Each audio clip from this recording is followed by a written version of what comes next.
తండ్రి అయిన దేవునికి, కుమారుడైన యేసుక్రీస్తు వారి నామంలో నా శుభములు వందనములు తెలియపరుచుకుంటున్నాను.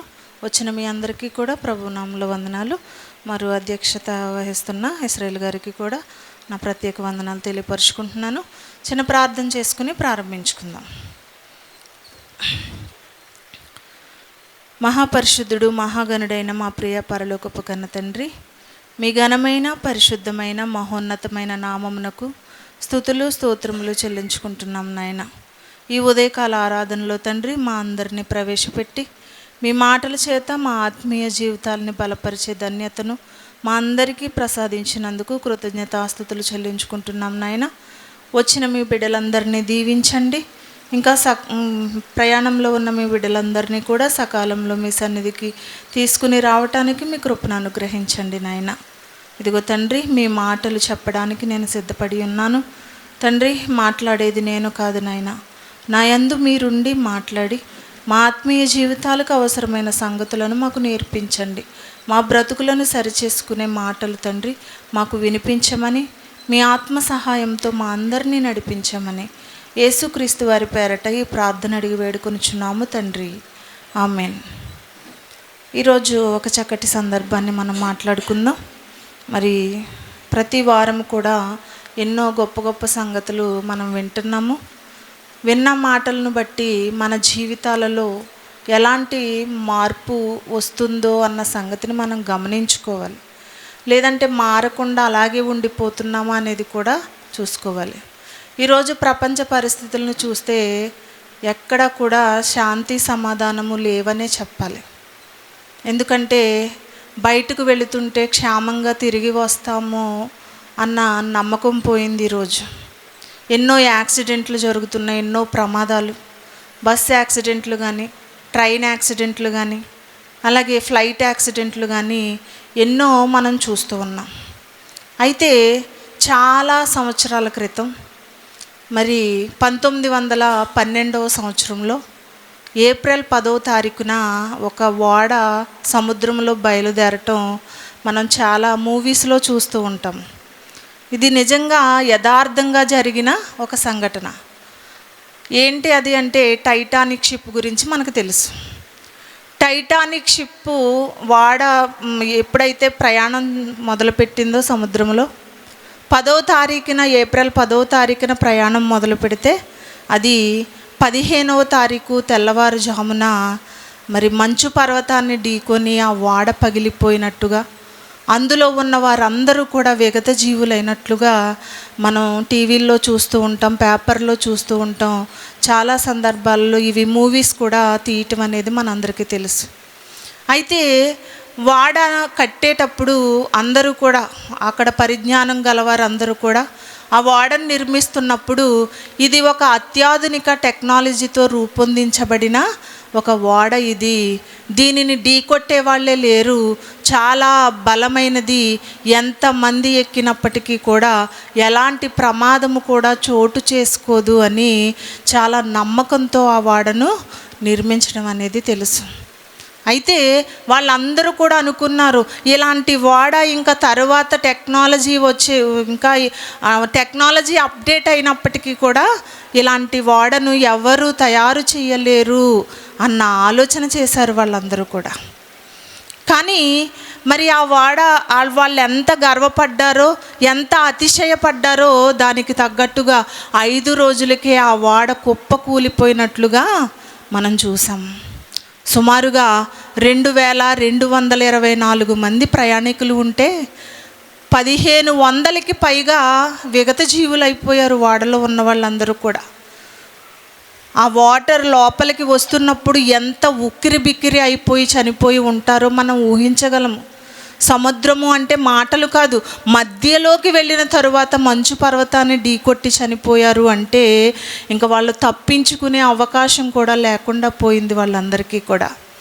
కానీ ఈరోజు మనం ఆలోచిస్తే పరిశుద్ధ గ్రంథంలో దేవుడు కూడా నోవాహు గారితో చెబుతూ ఒక ఓడను నిర్మించమని చెప్పారు, మనందరికీ తెలుసు. ఒకసారి ఆ మాటను గనక మనం ఆలోచించినట్లయితే ఆదికాండము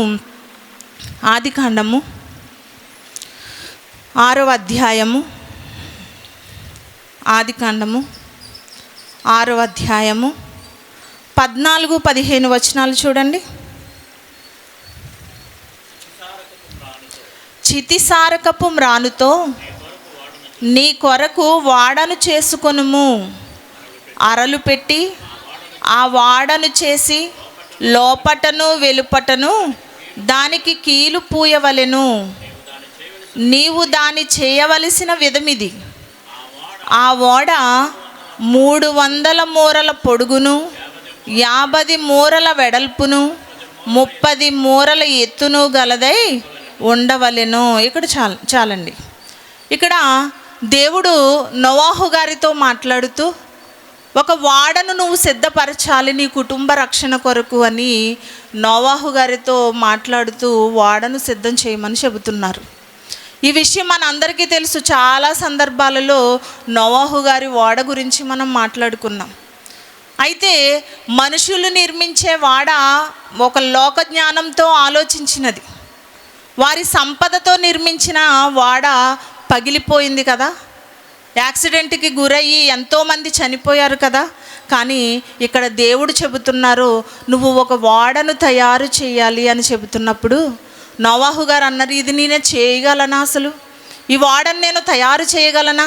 ఇంత పెద్ద ప్రణాళికతో ఈ వాడను నేను ఎలా నిర్మించగలను అని నోవాహు గారు అనుమానం వచ్చినప్పటికీ కూడా దేవుడే కదా చెప్పారు. దేవుడు చెయ్యమన్నప్పుడు నేను దీన్ని ఎందుకు చెయ్యలేను అని వాడ కట్టడం ప్రారంభించారు నోవాహు గారు. ఆ వాడను ఎలా నిర్మించాలో, ఎలాంటి కొలతలతో నిర్మించాలో ప్రతి సందర్భాన్ని కూడా దేవుడు నోవాహు గారితో మాట్లాడుతున్నారు. ఇంతకీ ఈరోజు క్రైస్తవ సమాజాన్ని గనక చూస్తే అసలు వాడను గురించి దేవుడు ఎందుకు మాట్లాడుతున్నారు? కుటుంబ రక్షణ కొరకు నోవాహు గారు ఈ వాడను నిర్మించారు కదా, ఈరోజు ఎలాంటి వాడలోకి మనం ప్రవేశించాలో అనేది మనం ఆలోచించాలి. వాళ్ళైతే మనుష్య జ్ఞానంతో ఆలోచించి కట్టారు. మరి నోవాహు గారు ఏ జ్ఞానంతో ఆలోచించి కడుతున్నారు దీన్ని? దేవుడు కొలతలైతే చెప్పారు, దానిని నిర్మించడం ఎంత కష్టమో మనకు తెలుసు. ఎందుకంటే ప్రపంచంలో ఉన్న సకల జీవరాశులు కూడా జతలు జతలుగా అందులోకి ప్రవేశించినవంటే ఆ ఓడ నిర్మాణం ఎంత పెద్దదో, ఎంత భారీగా అంచనాలతో కట్టినదో మనం గ్రహించవచ్చు. అయితే ఎలాగ నిర్మించారంట వాడను ఒకసారి చూడండి.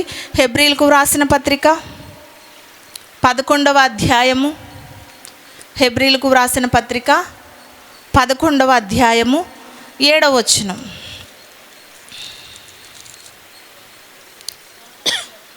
హెబ్రీలకు వ్రాసిన పత్రిక 11వ అధ్యాయము 7వ వచనం. విశ్వాసమును బట్టి నోవాహు అది వరకు చూడని సంగతులను గూర్చి దేవుని చేత హెచ్చరించబడి భయభక్తులు గలవాడై తన ఇంటి వారి రక్షణ కొరకు ఒక వాడను సిద్ధము చేసెను.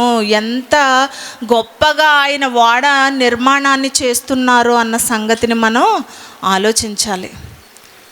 దేవుని యందు భయభక్తులు కలిగట విశ్వాసమును బట్టి వాడను నిర్మిస్తున్నారట. చాలామంది ఇంజనీర్లు ఇల్లులు కడుతూ ఉంటారు.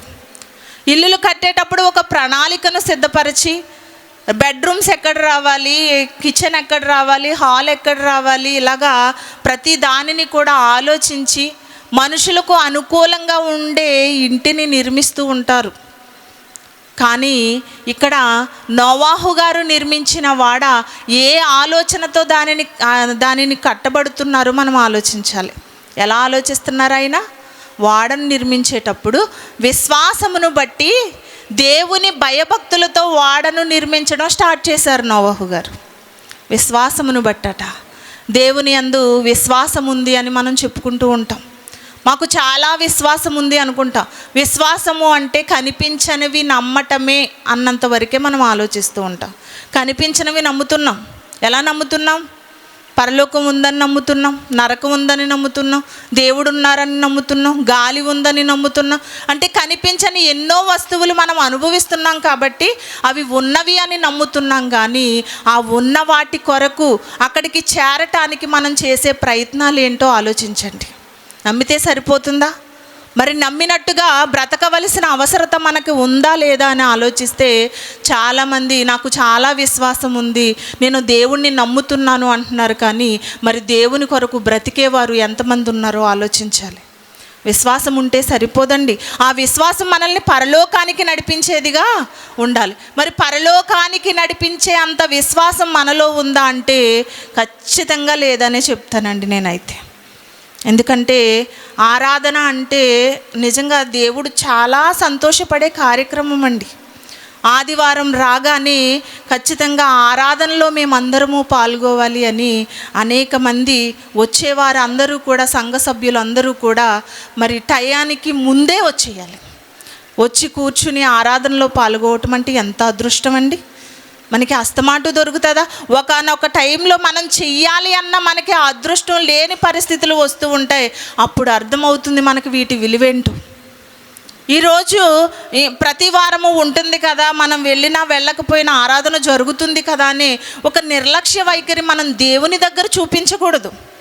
ఏ విషయాల్లోని కూడా మనం నిర్లక్ష్యం చేయనప్పుడు దేవుని విషయంలో నిర్లక్ష్యం చేస్తున్నాము అంటే మన విశ్వాసం ఏ జాబితాలో ఉందో, ఎంత పర్సంటేజ్లో ఉందో మనం ఆలోచించాలి. నమ్మితే సరిపోదు, నమ్మకానికి తగ్గట్టుగా మన బ్రతుకును దేవునికి చూపించాలి, దేవునికి కనుపరచాలి మన నమ్మకాన్ని. కానీ ఇక్కడ అపోస్తలుడైన పౌలు తిమోతి పత్రిక రాస్తూ చూడండి ఏం మాట్లాడుతున్నారు. 1 తిమోతీలకు వ్రాసిన పత్రిక 1వ అధ్యాయము, తిమోతీలకు వ్రాసిన 1వ పత్రిక 1వ అధ్యాయము 16 నుంచి చూడండి 19వ వచనం అన్న. 1 తిమోతీలకు వ్రాసిన పత్రిక 1వ అధ్యాయము 19వ వచనం. అట్టి మనస్సాక్షిని కొందరు త్రోసివేసి విశ్వాస విషయమై వాడబద్దలైపోయిన వారి వలె చెడి ఉన్నారు. వారిలో హుమెనయును అలెగ్జాంద్రును ఉన్నారు.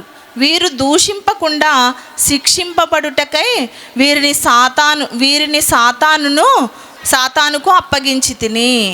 ఇక్కడ మనం ఆలోచిస్తే మరి పౌలు గారు చెబుతున్న మాట, విశ్వాస విషయమై వాడబద్దలైపోయిన వారిలో ఎవరు ఉన్నారు అని మనం ఆలోచిస్తే హుమెనయును అలెగ్జాంద్రు అంటే వీళ్ళ విశ్వాసం ఏమైపోయిందంట?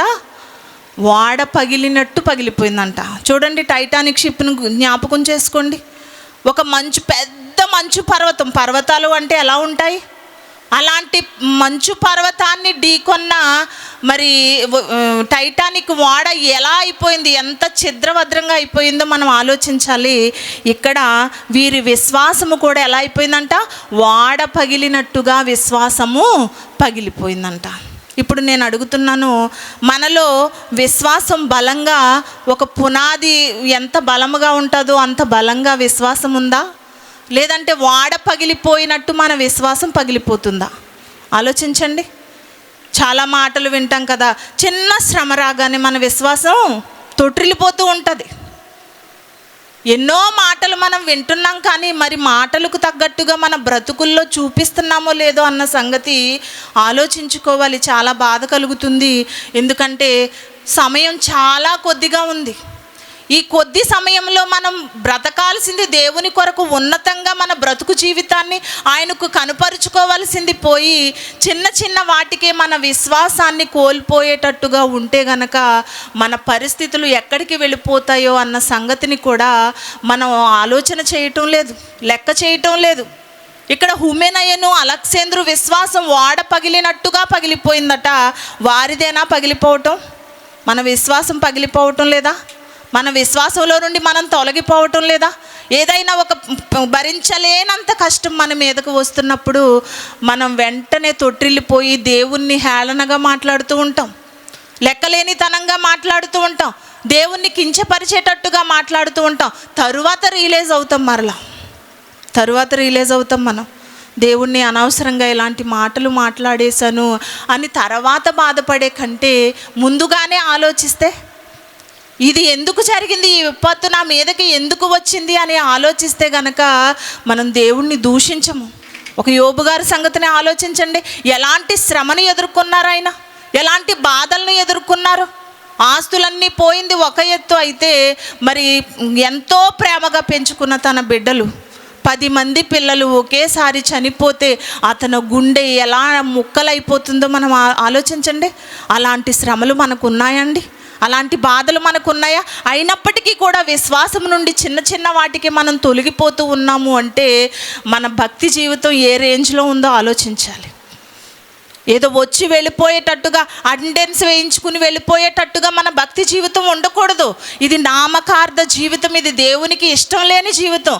మన బ్రతుకు, మన మాటలు ఎలా ఉంటున్నాయో, మన ప్రవర్తన ఎలా ఉంటుందో ప్రతి విషయాన్ని కూడా ఎవరికి, మనుషుల్లో ఎవరికి తెలియకపోయినప్పటికీ కూడా పరలోకమందున్న కన్నతండ్రి అయిన దేవుడు మన ప్రవర్తన అంతటిని కూడా గమనిస్తూ ఉన్నారు అన్న సంగతి మనం మర్చిపోకూడదు.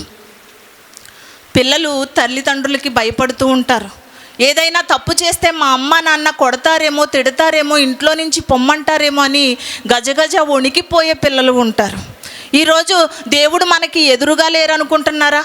ఆయన ఎక్కడో ఉన్నారు కదా, చూసి చూడనట్టు వదిలేస్తారు అనుకుంటున్నారో తెలియదు. కానీ ఎవరు ఇష్టానుసారమైన బ్రతుకులు వాళ్ళు బ్రతుకుతున్నారు అంటే, వారి విశ్వాసాలని కాపాడుకోకుండా ఇష్టానుసారమైన జీవితాన్ని గడిపితే గనక వారు ఎలాంటి ప్రమాదంలోకి వెళ్ళిపోతారో అన్న సంగతి మనం దేవుని మాటలను బట్టి గ్రహించి తీరాలి ఖచ్చితంగా. ఇంకా యేసుక్రీస్తు వారి విషయంలో ఆయన విశ్వాసాన్ని ఎంత గొప్పగా కాపాడుకున్నారు. శిలువ మరణం అయిపోతున్నప్పుడు ఆయన ఆలోచన ఏంటో తెలుసా? 3 దినాల తర్వాత నేను మరలా లేస్తాను కదా అన్న నమ్మకం యేసుక్రీస్తు వారిది. మరలా లేస్తాను, నేను పునరుద్ధరణ నవ్వుతాను, నేను నా పరలోకపు తండ్రి దగ్గరికి నేను వెళ్ళిపోతాను అన్న గొప్ప విశ్వాసంతో యేసుక్రీస్తు వారు శిలువ మీదకి ఎక్కారండి. మనము కూడా ఇదిగో ఈ జీవితం తర్వాత మరొక జీవితం ఉంది కదా అన్న విశ్వాసంతో మనం బ్రతకాల్సింది పోయి చిన్న చిన్న వాటికే మన విశ్వాసాన్ని పోగొట్టుకుంటున్నాము అంటే మనదేం భక్తి చెప్పండి? మనదేం భక్తి? ఏదైనా చిన్న మాట, దేవుని మాట ఒక హెచ్చరికగా మనకి వస్తుంది అంటే అదిగో నన్నే తిడుతున్నారు, నన్నే మాట్లాడుతున్నారు, నేను ఇంకా చర్చికి వెళ్ళకూడదు, వాళ్ళ ప్రార్థనకు నేను వెళ్ళకూడదు, ఆ పాస్టర్ గారు కానీ వాళ్ళు కానీ నా గురించే మాట్లాడుతున్నారు. ఇప్పుడు మనకు తగిలితే నష్టం ఏంటి చెప్పండి? దేవుడు చెప్పే మాటలు కదా, దేవుడు హెచ్చరికలుగా మనకు తెలియపరుస్తున్నప్పుడు మనలో ఏదైనా లోపం ఉంటే మనం సరి చేసుకోవాల్సింది పోయి నన్ను ఇలా అంటున్నారు, అలా అంటున్నారు అని వాటిని పెడార్థాలు తీస్తూ మనం దేవుని సన్నిధికి దూరం అయిపోతున్నాము అంటే మన విశ్వాసం బలమైనదిగా లేదు అనే చెప్పాలి, లేదనే చెప్పాలి. చూడండి, మరొక మాట చూడండి. కొరింథీయులకు వ్రాసిన 2వ పత్రిక, కొరింథీయులకు వ్రాసిన 2వ పత్రిక 11వ అధ్యాయము 25వ వచనం తీసారమ్మా. కొరింథీయులకు వ్రాసిన 2వ పత్రిక 11వ అధ్యాయము 25వ వచనం. ముమ్మారు బెత్తములతో కొట్టబడి తిని, ఒకసారి రాళ్లతో కొట్టబడి తిని, ముమ్మారు వాడ పగిలి శ్రమ పడి తిని. ఎవరమ్మా ఈ మాట మాట్లాడుతున్నది? పౌలు గారు. ముమ్మారు వాడ పగిలి శ్రమ పడ్డారట.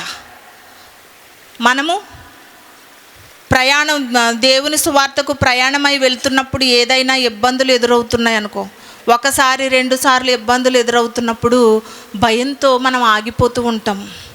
ఆ ప్రాంతాలకు వెళ్ళకూడదు, లేకపోతే అటువైపుగా వెళ్ళకూడదు, అక్కడ ఒక ప్రమాదం ఉంది, ఎప్పుడు వెళుతున్నా కానీ ప్రమాదాలు జరుగుతున్నాయని చాలా భయాందోళనకు మనం గురవుతూ ఉంటాం. దేవుని సువార్తలో ఎన్నో అడ్డులు, ఆటంకాలు మనకు ఎదురవుతున్నప్పుడు కొంతమంది ఏమవుతారంటే వెనకడుగు వేస్తూ ఉంటారు. కానీ పౌలు గారు ఆయన సువార్త జీవితంలో ఎన్ని కష్టాలను చవి చూశారో మనం అర్థం చేసుకోవాలి. 3 సార్లు సముద్రములో వాడ పగిలి శ్రమ పడ్డారు అంటే వాడ పగిలిన ఆ సముద్రములో అతను ఎలా ఉండగలిగారండి? అసలు ఎంత భయంగా ఉంటుంది.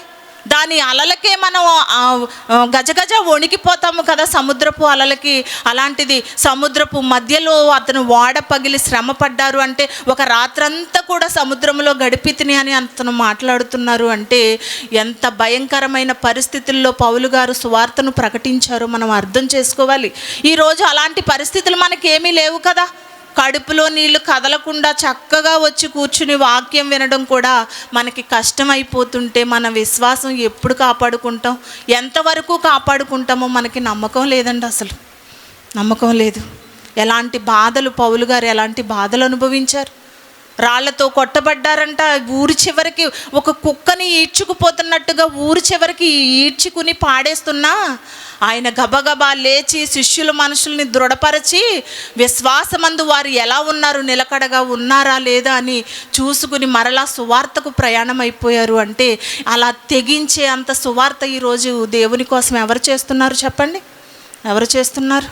ప్రమాదం ఉన్న చోటికి మనం భయపడి వెళ్ళకుండా ఉంటాము కదా, ప్రమాదానికి ఎదురెళ్ళి నిలబడుతున్నారు దేవుని సువార్తలో ఎంత గొప్పగా. అందుకే పౌలు గారు అంటారు, నా విశ్వాసమును నేను కాపాడుకొంటిని, నా పరుగు కడముట్టించినంటే అతను బ్రతుకు దినములన్నీ కూడా విశ్వాసాన్ని ఎంతవరకు కాపాడుకున్నారు అంటే మరణం అయ్యేంత వరకు కూడా అతని విశ్వాసాన్ని ఉన్నతంగా కాపాడుకున్నారండి పౌలు గారు.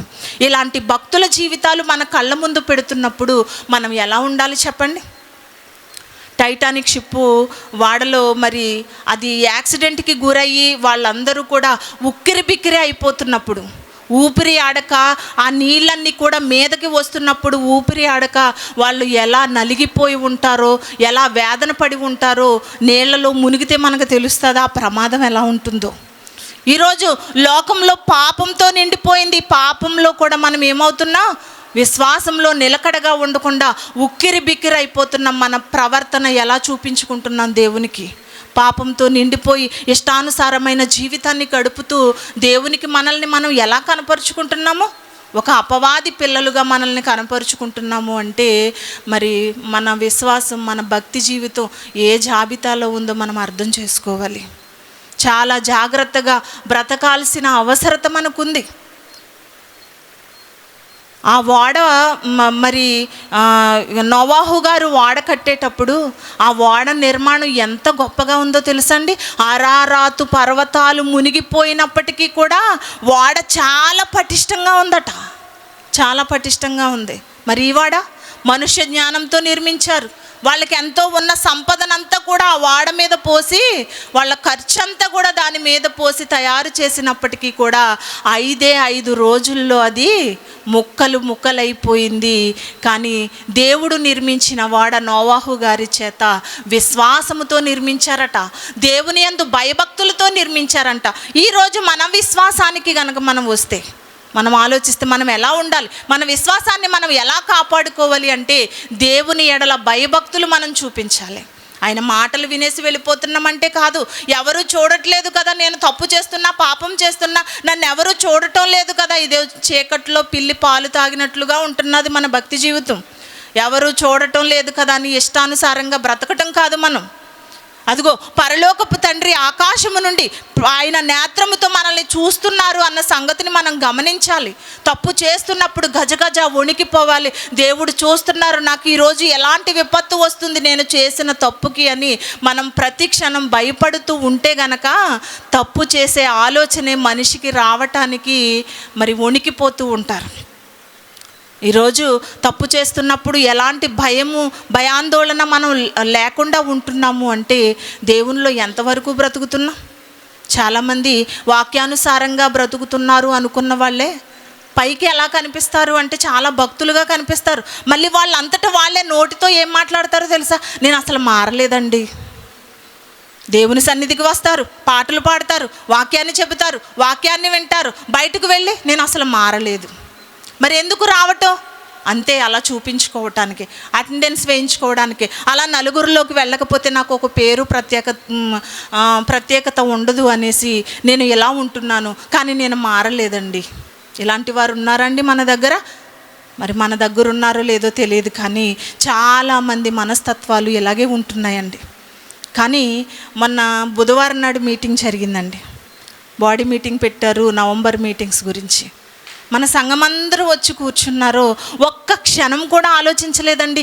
దేవుని పని అనగానే అందరూ అలా గుప్పిలు విప్పి, ఇదిగో మేము ఉన్నాం, మేము వేస్తాం, ఇదిగో దేవుని పనికి మేము సహకరిస్తామని వచ్చారు. ఎంత ఆనందం అంటే నిజంగా ఎంత ఆనందపడిపోయామోనండి.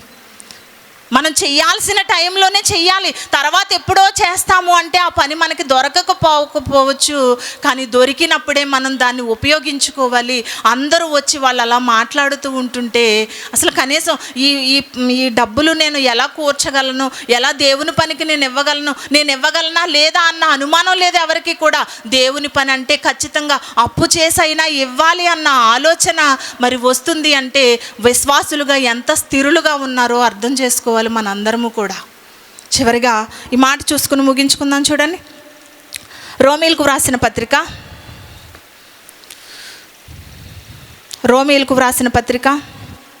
8వ అధ్యాయము, రోమీయులకు వ్రాసిన పత్రిక 8వ అధ్యాయము 35వ వచనం చూడండి. క్రీస్తు ప్రేమ నుండి మనలను ఎడబాపు వాడెవడు? శ్రమ అయినను, బాధ అయినను, హింస అయినను, కరువైనను, వస్త్రహీనత అయినను, ఉపద్రవమైనను, ఖడ్గమైనను మనలను ఎడబాపునా అని మాట్లాడుతున్నారండి. ఎవరి గురించి? యేసుక్రీస్తు వారి మీద ప్రేమ కలిగి ఉంటే గనక ఎలాంటి పరిస్థితులు వచ్చినా కానీ క్రీస్తు ప్రేమ నుండి మనల్ని వేరు చేయలేవు అని చెబుతున్నారు. మరి దేవుని పట్ల ప్రేమ కలిగి ఉన్నామా? చిన్న చిన్న వాటికి కారణాలు చెప్పి మానకూడదు. కారణం చిన్నదైనా పెద్దదైనా మనం ఏం చేయాలి? దేవుని సన్నిధిలో కారణాలు చెప్పకూడదండి. ఎందుకంటే దేవుని కంటే ఎక్కువ ఏది కాదు మనకి. చచ్చిపోయే పరిస్థితుల్లో ఉన్నా కానీ దేవుని సన్నిధిలో నేను గడపాలి అన్న ఆలోచన, బలమైన విశ్వాసం మనకు ఉండాలి. మరి అలాంటి విశ్వాసం మనం చూపిస్తున్నామా దేవుని పట్ల? విశ్వాసం ఈరోజు రేపు ఉండేది కాదు, దీనిని మనం కొనసాగించాలి చివరి వరకు. మన బ్రతుకు జీవితం అంతా విశ్వాసాన్ని కొనసాగిస్తూ మన బ్రతుకును ముగించుకునే పరిస్థితి మనకి రావాలి తప్ప విశ్వాసంలో చిన్న చిన్న వాటికే మనం దేవుని సన్నిధి మానేస్తున్నాము అంటే, దేవుని మాటల్ని మనం పక్కన పెట్టేస్తున్నాము అంటే మనకి పరలోకం ఎక్కడి నుంచి వస్తుంది చెప్పండి? ఒక ఓడ పగిలినట్టుగా మన విశ్వాసం పగిలిపోకూడదు. ఒక నోవాహు గారు కట్టిన ఓడ ఎంత పటిష్టంగా ఉందో, ఎలాంటి పర్వతాలు మునిగిపోయినా అది ఎలా నిలబడిందో అలాగే మన విశ్వాసం చాలా బలమైనదిగా దేవునిలో నిలుపుకోవాలి. ఏదో వినేసాం వెళ్ళిపోయామన్నట్టుగా టేక్ ఇట్ ఈజీగా దేవుని మాటలు తీసుకోవద్దండి. ఏ రోజు ఎలా ఉంటుందో తెలియటం లేదు. త్వరగా మనం మారి దేవుని కొరకు బ్రతికి చనిపోయే ఆలోచన మనకు ఉండాలి. ఒకటే మాట ఉండాలండి, బ్రతుకుట క్రీస్తే, చావైతే లాభము. బ్రతికితే దేవుని కొరకు బ్రతకాలి, లేదంటే చచ్చిపోవడం మంచిది అనుకోవాలండి. మన కోసం మనం ఎంతకాలం బ్రతుకుతామండి? మన బిడ్డల కోసం, మన ఇంటి వారి కొరకు, మన కుటుంబం కొరకు మనం బ్రతుకుతూనే వారి కొరకే జీవితాన్ని దారపోసేస్తూ ఉంటాము తప్ప అసలు దేవుని కొరకు బ్రతికితే వేటి మీద కూడా మనకి ఆలోచన ఉండదు. ఈ బంధాలు ఇవి శాశ్వతం కాదు, శాశ్వతమైనది పరలోకం కొరకు మన బ్రతుకు జీవితాన్ని మనం కనుపరుచుకోవాలి తప్ప ఈ లోకంలోనే బ్రతకాలి, ఈ లోకంలోనే సంపాదించుకోవాలి, ఇక్కడే ఉండిపోవాలి అన్న ఆలోచన చేస్తే మనంత అవివేకులు ఇంకొకరు ఉండరండి. అసలు అవివేకులు ఉండరు. ఈ బంధాలు, ఈ ప్రేమలు ఎలా చూపించాలో తెలుసా? మనం ప్రేమని, మన కుటుంబాన్ని పరలోకానికి తీసుకుని వెళ్ళేటట్టుగా మన ప్రేమను మన బిడ్డల పట్ల, మన భార్య పట్ల, భర్త పట్ల, తల్లిదండ్రుల పట్ల, తోబుట్టువుల పట్ల చూపించాలి. మనం ప్రేమను ఎలా చూపిస్తాం? మనం ఏదైనా అడిగితే ఇచ్చేస్తూ ఉంటాం, ఏదైనా కావాలంటే కొని తెచ్చేస్తూ ఉంటాం. ఇలాగా ఈ భౌతిక సంబంధమైన ప్రేమలే మనం చూపిస్తాము తప్ప ఆత్మీయ జీవితానికి సంబంధించిన ప్రేమలు, అబ్రహాము గారు ఒక మాట అంటారు, నా కుటుంబంలో నీతి న్యాయములు జరిగించాలి, నా కుటుంబంలో నా బిడ్డలందరూ కూడా దేవుని మార్గాన గైకొనాలి అని మాట్లాడుతున్నారు. ఏ కుటుంబాల్లో ఉన్నాయి? మా పిల్లలు అదైపోవాలి, ఇదైపోవాలి, ఇంజనీర్ అయిపోవాలి, డాక్టర్ అయిపోవాలి, యాక్టర్ అయిపోవాలని మాట్లాడుకుంటూ ఉంటాం కదా. కానీ అబ్రహాము గారు తన కుటుంబ సభ్యులందరూ కూడా నీతి న్యాయములు జరిగించాలి, దేవుని మార్గంలో వారు నడుచుకోవాలి అని మాట్లాడుతున్నారు. కుటుంబం అంతా కూడా అలాగే బ్రతికి చూపించారండి. అబ్రహాము, ఇస్సాకు, యాకోబుల దేవుడినని దేవుడు చెప్పుకోవడానికి గర్వపడుతున్నారు అంటే ఎంత గొప్పగా వారి కుటుంబాన్ని కట్టుకున్నారో, ఎంత గొప్పగా ఆయన విశ్వాసంతో ఆయన కుటుంబాన్ని కాపాడుకున్నారో మనం అర్థం చేసుకోవాలి. అందుకే అబ్రహాము గారు ఏమయ్యారు? విశ్వాసులకు తండ్రిగా మారిపోయారు. అంటే ఎంత చక్కటి కుటుంబాన్ని ఆయన ఏర్పరచుకున్నారో మనం ఆలోచించాలి. ఈరోజు విశ్వాసులంటే ఇలా ఉండాలి. మనం ఏవో లేని వాటిని నమ్మటం కాదు విశ్వాసము అంటే. అలా ఎవరైనా నమ్ముతారు, ఎందుకంటే మనం అనుభవిస్తున్నాం కాబట్టి నమ్ముతాము. కానీ ఆ నమ్మిన వాటి కోసం బ్రతికి చూపించాలి. ప్రేమ ఉంది, ప్రేమ ఉంది, ప్రేమ ఉంది అని చెప్పేయటం కాదు. ఆ ప్రేమను ఎలా చూపించాలో మనకు తెలియాలి. విశ్వాసాన్ని ఎలా చూపించాలో మనకు తెలియాలి. మన బ్రతుకు దినమంతా కూడా విశ్వాసులుగా దేవుని యందు భయభక్తులు కలిగి మనందరము బ్రతుకుతూ మరి వాడబద్దలైపోయిన వారి వలె మన విశ్వాసం ఉండకుండా నోవాహు గారు విశ్వాసంతో దేవుని భయభక్తులతో కట్టిన ఓడ లాంటి జీవితాన్ని, బలమైన విశ్వాసాన్ని మనం కలిగి ఉండాలని కోరుకుంటూ ఈ మాటలు ముగిస్తున్నాను. చిన్న ప్రార్థన చేసుకుని సమయాన్ని అప్పగిద్దాం. ప్రేమ కనికరము గల మా ప్రియ పరలోకపు కన్న తండ్రి, మీ ఘనమైన పరిశుద్ధమైన మహోన్నతమైన నామమునకు కృతజ్ఞతాస్తుతులు చెల్లించుకుంటున్నాం నాయన. ఇంతవరకు తండ్రి చక్కటి మాటల చేత మమ్మల్ని అందరినీ కూడా ఆదరించారు తండ్రి. బలమైన విశ్వాసం మాలో ఎలా ఉండాలో తండ్రి, మా బ్రతుకు జీవితం అంతా కూడా తండ్రి మీ యందు భయభక్తులు కలిగి ఒక నోవాహు గారు కట్టిన ఓడ ఎంత పటిష్టంగా ఉందో మా విశ్వాసాన్ని కూడా అంత బలమైనదిగా మేము మార్చుకుని నాయన మీ కొరకు ఉన్నతంగా బ్రతికే ధన్యతను ప్రసాదించండి. విన్న మాటల్ని విడిచిపెట్టకుండా మా హృదయాలలో పదిలపరుచుకుని మీ మాటల ప్రకారంగా తండ్రి మేము గైకొనే ధన్యతను ప్రసాదించండి. ఆ తర్వాత చెప్పబోతున్న మీ కుమారులకు మీ ఆత్మ సహాయంతో నడిపించి ఆరోగ్యాన్ని అనుగ్రహించి తండ్రి చక్కటి మాటల చేత మా ఆత్మీయ జీవితాల్ని బలపరిచే ధన్యతను మా అందరికీ ప్రసాదించమని యేసుక్రీస్తు వారి పేరట ఈ ప్రార్థన మీకు సమర్పించుకుంటున్నాము తండ్రి. ఆమెన్. అందరికీ వందనాలండి.